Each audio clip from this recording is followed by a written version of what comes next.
तो देखिए, हरियाणा के जिंद से प्रधानमंत्री नरेंद्र मोदी ने देश की पहली हाइड्रोजन ट्रेन को हरी झंडी दिखाकर एक नया अध्याय शुरू कर दिया है। पीएम ने इसे आत्मनिर्भर भारत, मेक इन इंडिया और ऊर्जा सुरक्षा की दिशा में एक ऐतिहासिक कदम बताया है। और अपने संबोधन में उन्होंने हरियाणा के विकास, रेलवे के आधुनिकीकरण और वैश्विक संकटों के बीच भारत की तैयारियों का भी जिक्र किया। आप ही सुनिए।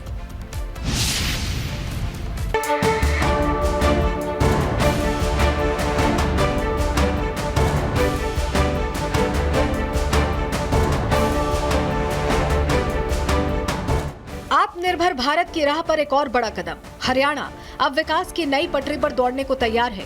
प्रधानमंत्री मोदी ने 14,000 करोड़ रुपए से ज्यादा की परियोजनाओं की सौगात देते हुए देश की पहली हाइड्रोजन ट्रेन को हरियाणा को समर्पित किया। पीएम ने कहा कि देश में 19वीं सदी में चलने वाली ट्रेनें और 21वीं सदी में चलने वाली ट्रेनों की तुलना में मेक इन इंडिया की बड़ी सफलता है। 19वीं सदी के रेलवे की पहचान स्टीम इंजन से बने थे।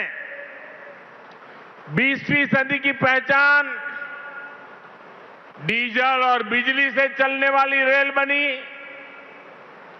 और अब 21वीं सदी की रेल हाइड्रोजन से चलने वाली है। आज भारतीय रेल ने भी 21वीं सदी की इस टेक्नोलॉजी में एक बड़ा स्टेप लिया है। मैं आपको गर्व की एक और बात बताना चाहता हूं। भारत की यह हाइड्रोजन ट्रेन धुआं रहित तो है ही, ये मेक इन इंडिया का भी एक बहुत सफल उदाहरण है। प्रधानमंत्री ने कहा कि जींद का नाम अब इतिहास के पन्नों में दर्ज हो गया है। दुनिया में जहां हाइड्रोजन ट्रेनें 3 से 4 डिब्बों तक सीमित हैं, वहीं भारत ने सीधे 10 डिब्बों वाली ट्रेन तैयार कर नई मिसाल कायम की है।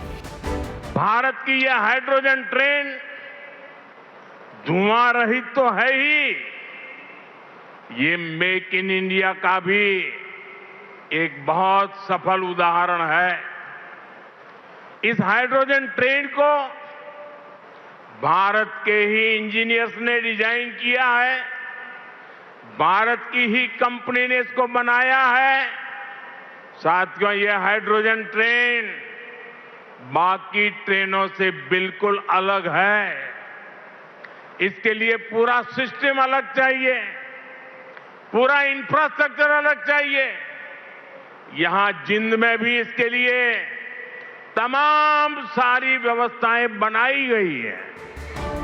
प्रधानमंत्री ने हरियाणा को सुशासन का मॉडल बताते हुए कहा कि राज्य में रोजगार के नए अवसर बनेंगे। उन्होंने कहा कि हरियाणा अब तेज विकास की गति से आगे बढ़ रहा है। और साथियों, आने वाले समय में यहां हाइड्रोजन ट्रेन से जुड़ा और भी इंफ्रास्ट्रक्चर बनेगा। नई नई फैक्ट्रियां लगेगी जो हाइड्रोजन ट्रेन नेटवर्क की जरूरतों को पूरा करेगी। यानी इस ट्रेन से हरियाणा के नौजवानों के लिए रोजगार के अनेक नए अवसर बनने तय है।